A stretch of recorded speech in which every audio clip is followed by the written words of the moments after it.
A bodhisattva who has newly set out in the vehicle considers the accumulations of merit of those Buddhas and Lords whose tracks are cut off, whose course is cut off, whose obstacles are cut off, who are guides through the world of becoming, whose tears have dried up, whose impediments are all crushed, whose own burdens are laid down, whose own wheel has been reached, in whom the fetters of becoming are extinguished, whose thoughts are well freed by right understanding, and who have attained to the highest perfection in the control of their entire hearts, as well as the accumulations of merit of the tathagatas who abide in countless world systems in all the 10 directions and demonstrate dharma, together with their congregations of disciples, and also the accumulations of merit of those who have planted wholesome roots under them, or in the good families of warriors, or among the various kinds of gods. All these he piles up, rolls into one lump, and weighs up, and then rejoices over them with the most excellent and sublime jubilation, the highest and utmost jubilation, which has none above it. And, having rejoiced at it, he should turn over into the supreme enlightenment, that wholesome root associated with rejoicing. The turning over marked by the absence of perverted views. Maitreya. If, then, subhuti, a bodhisattva who has newly set out in the vehicle has brought to mind all the wholesome roots of those Buddhas and Lords, together with their congregations of disciples, and if, after having rejoiced over them with the best, too, with the utmost jubilation, he turns them over into the supreme enlightenment, how is it that the bodhisattva does not have a perverted perception, perverted thought, or a perverted view? Subhuti. If, Maitreya, the bodhisattva brings to mind those Buddhas and Lords, together with their congregations of disciples, then he is not one who perceives a Buddha, or a disciple, or a wholesome root. But with regard to the thought by which he turns over, he becomes in that very thought one who perceives the thought only.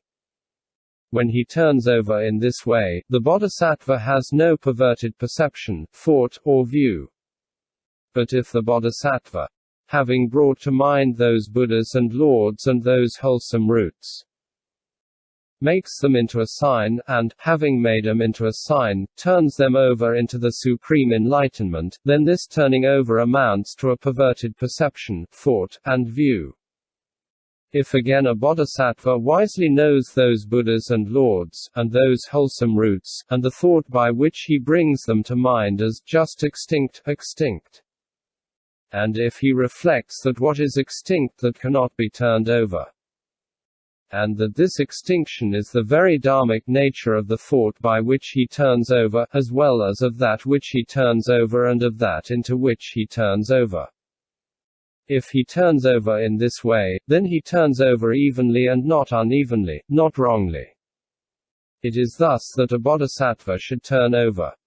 The bodhisattva considers the accumulation of merit of the past, future, and present Buddhas and Lords, from their first production of the thought of enlightenment up to their parinirvana and further up to the vanishing of the good dharma, as well as the accumulation of merit of the disciples and pratyeka Buddhas, and also the wholesome roots which as a result of hearing the demonstration of dharma have been planted by the common people, by the devas, nagas, yakshas, gandharvas, asuras, garudas, kinnaras and mahoragas, by members of good warrior families, too, by the gods up to the gods of the pure abode.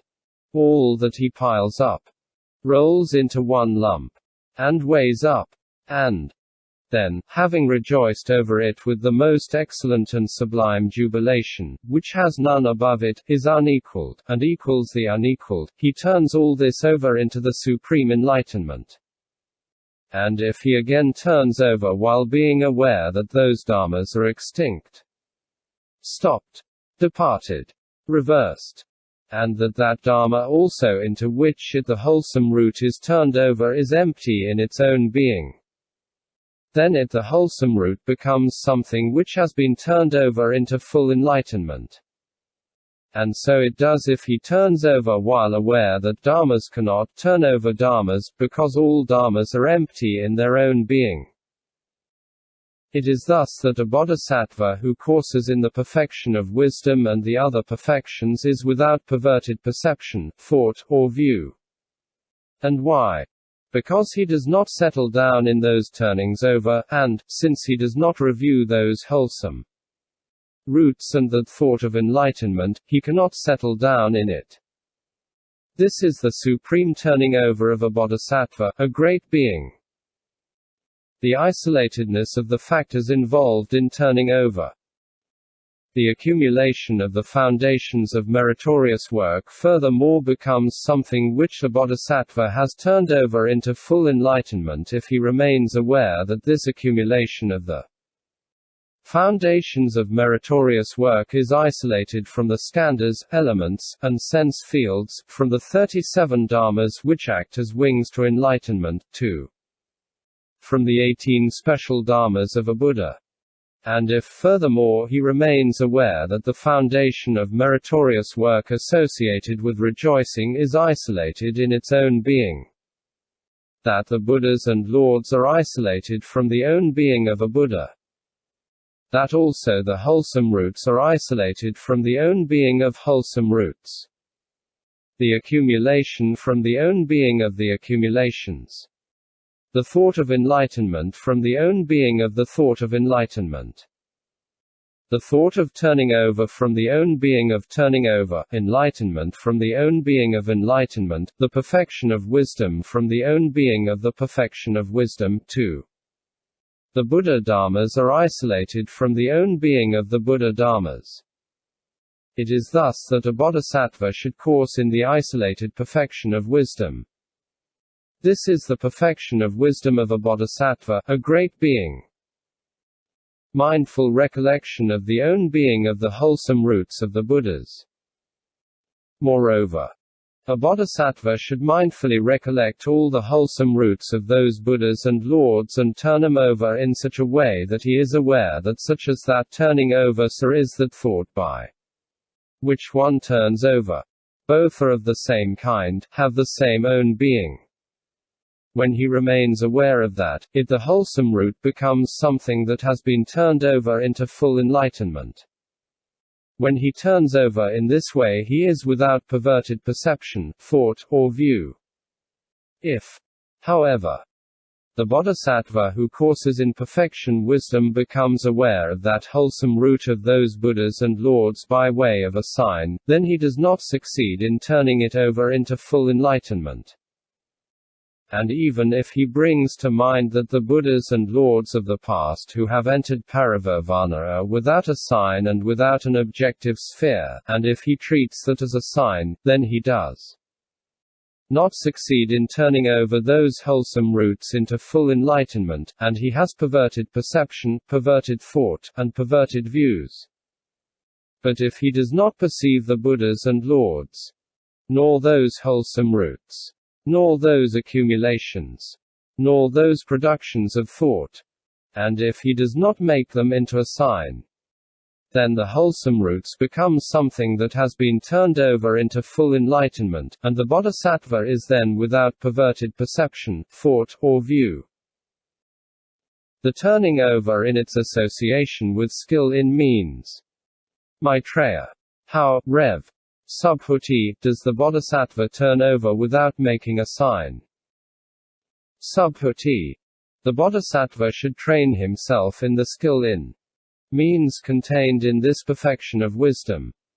For the bodhisattva should know about skill in means from this perfection of wisdom, and without resorting to the perfection of wisdom he cannot possibly turn over the foundation of meritorious work.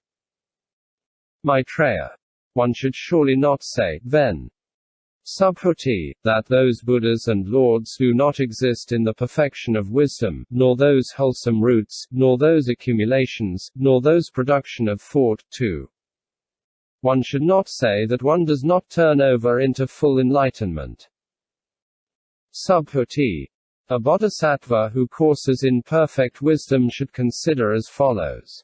Stop to those personal lives, those wholesome roots, those accumulations and those production of thought.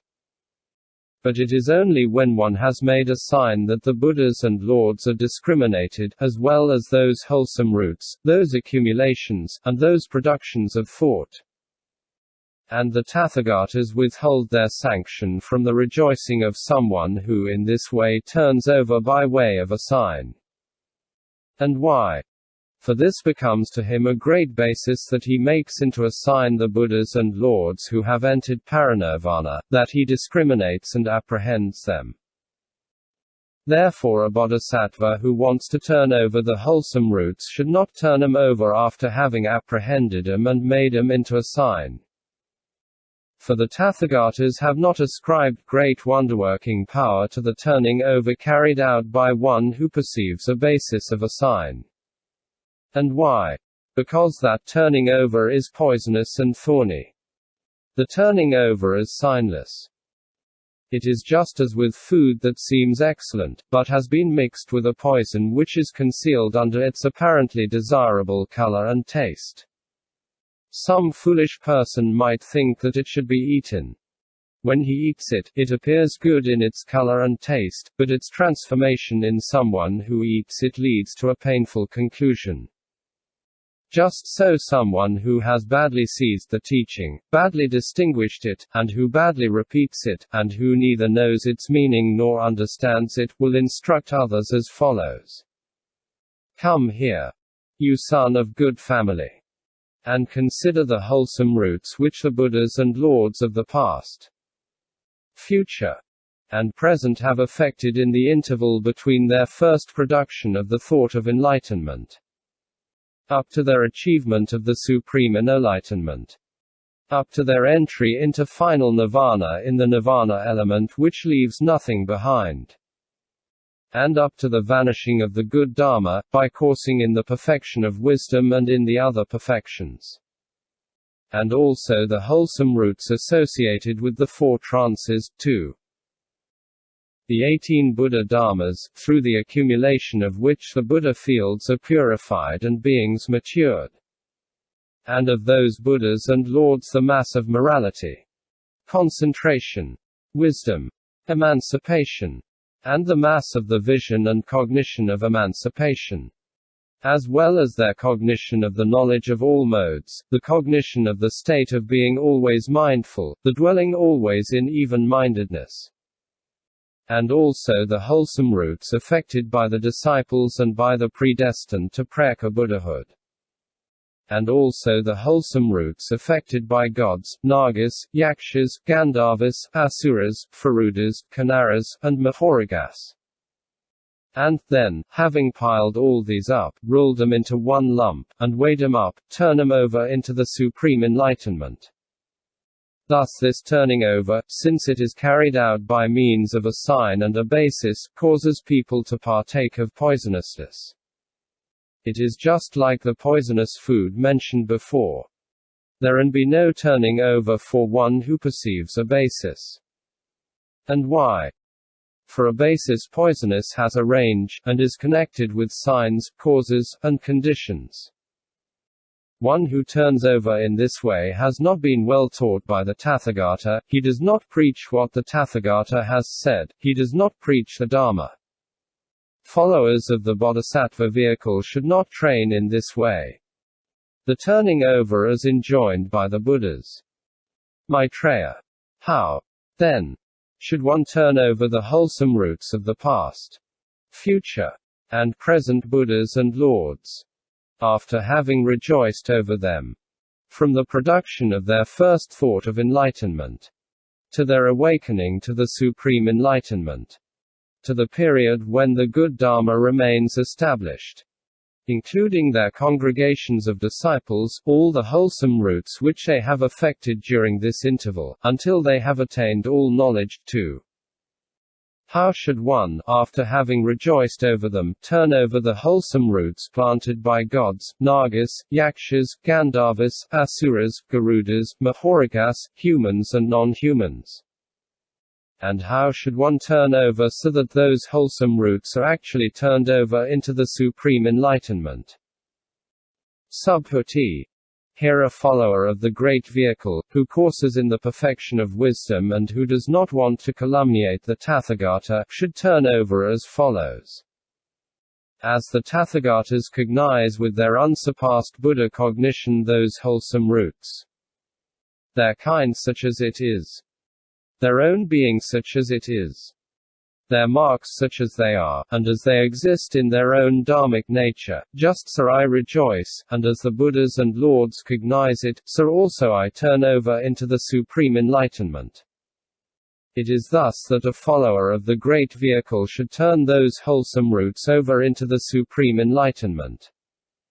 When he turns over in such a way, he does not calumniate the tathagatas, he preaches what the tathagata has said and he preaches dharma.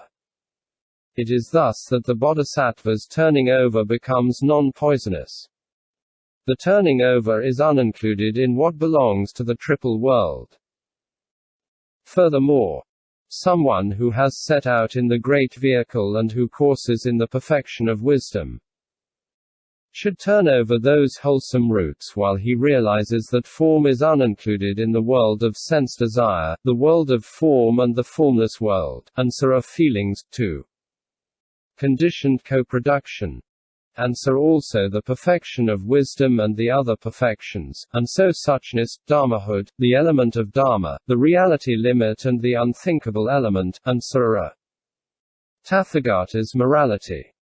Concentration, wisdom, emancipation, vision and cognition of emancipation, his knowledge of all modes, his state of beings always mindful, and his always dwelling in even-mindedness. But that is unincluded in the triple world, so is also the turning over, and the dharmas which and into which one turns over, and he who turns.